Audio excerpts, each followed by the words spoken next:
Hello NAU and everyone who is present watching this. The rest of the video from this point onward will adhere strictly to the guidelines of this storytelling project. And ending on that note, let's dive into the core of this video, shall we?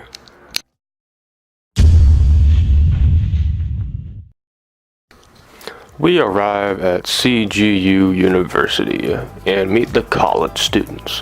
We grouped up and answered trivia questions, all of which were completely random. Then the students sung a song of their choosing to the class, and then we sang a song of our choosing, Sweet Caroline. Afterwards, we ate at the cafeteria and dug into their available Japanese cuisine, which I absolutely loved. Adored. Then we had the honor of meeting our host families for the first time and having a pleasant chat with them about ourselves and themselves, or about anything really.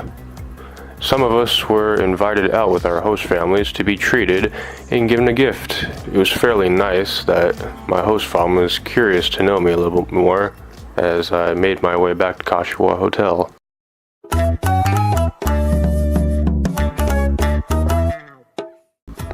The day we get to wear the kimonos and yukatas. Kimonos being for the men and yukatas being for the girls, even though according to the wearer's guide online, both genders can wear them in equal manner. Putting on the kimono was nothing short of a painful process. It took the men probably an hour or within 50 minutes to fully tighten everything up, get it fitted, while it took the women nearly 2 hours and 30 minutes. In the end, only 3 of us managed to tie it down by heart. There's a video of us, the men, chilling in a small area, and for lack of a better word, since I don't know what it's called, I'll just call it the meditation ground. It felt pretty cool to wear and walk around in them, show off your stature. It was practically equivalent to wearing a business suit. And then here's a quick picture of Itachi Sensei and Sultan becoming one with the universe. Traditionally, people present in the ceremony must sit like this. But thanks to the hospitality of the Japanese, we didn't have to sit like that.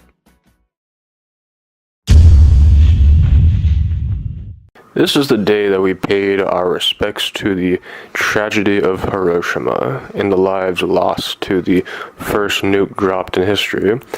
A neat peace symbol one may find on the ground level of the museum in a corner is the peace clock, as it counts the days since a nuke has been tested and days since the Hiroshima bombing occurred.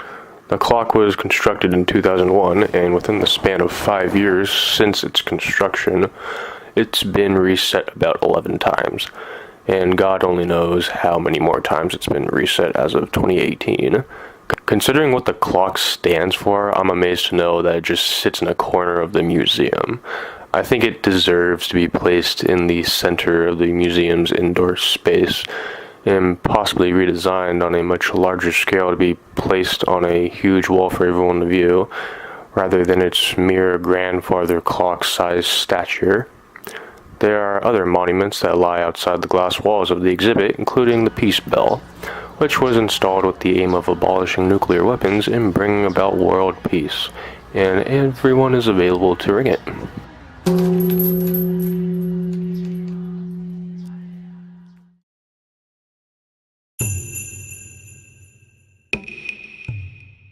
Welcome to Miyajima Island, where the deer roam free. The hotel we stayed at had a traditional interior design to it, a tatami mat floor, which means you put your shoes outside the confines of the room, and you get futons instead of beds. And here's Torii Gate at high tide. Here's some nature scenery that comes with hiking up to Mount Misen.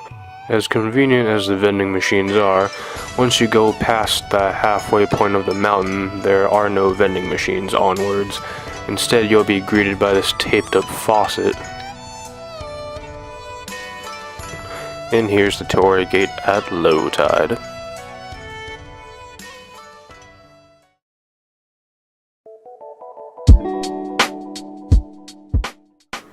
We visit Nara, the imperial capital of old Japan that is home to the Todaiji, Eastern Great Temple, the largest wooden structure in the world that houses the largest bronze Buddha in the world. There is also the South Gate that houses the two guardian deities, Bishamon and Komuko, that we visited. Before laying our eyes upon the structures and the statues, we were greeted by deer that you can feed openly. I'd also later come to realize that the deer are sacred creatures in the land of Japan, which is why they have absolutely no fear of humans.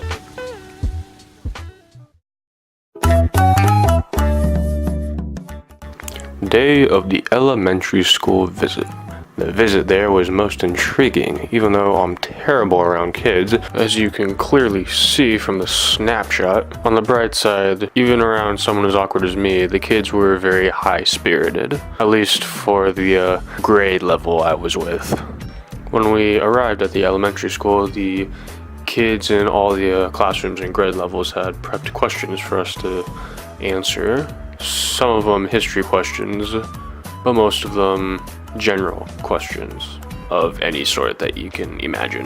The fact that the kids themselves clean the classroom floors and wear full-body sterile aprons and face masks to distribute the food comes to show the cleanliness of their system and the discipline that they have in the school. While back in the US, the janitors clean up after our mess and the cafeteria staff distribute our food instead. Of course, we could always buy a school lunch from our manly-ass lunch ladies. Lunch ladies that look like they bounce nightclubs on the side. Hot ham and cheese in a bag. Condensation on the inside. Yeah, that's your lunch. That's what we're having for lunch on Mondays. Thursday was pizza day. It's like the most precious thing you could have when you were 9 years old. It was valuable. You could trade anything you wanted for it.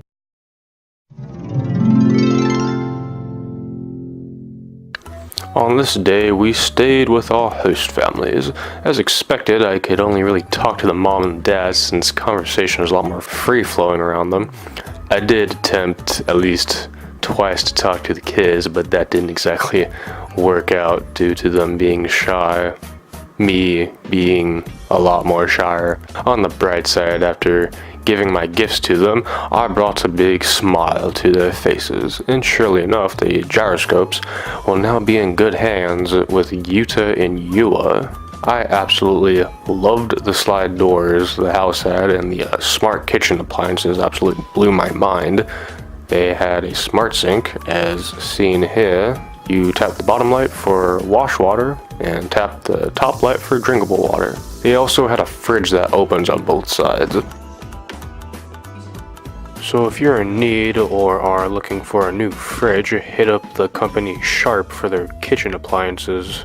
I found it interesting that on the second floor, the rooms aren't actually individual. Instead, they're just separated by open-ended walls, except the parents' room. So I guess the whole idea of privacy is completely thrown out the window. During my stay there, they themselves had no plan for me, and so it was up for me to go somewhere and for them to follow. Their hospitality was gracious. They aided me in finding 3 different Sailor Moon stores across the Tokyo area. They also made me more food than I could possibly consume. And when the time came to leave the house, my host family gave me this.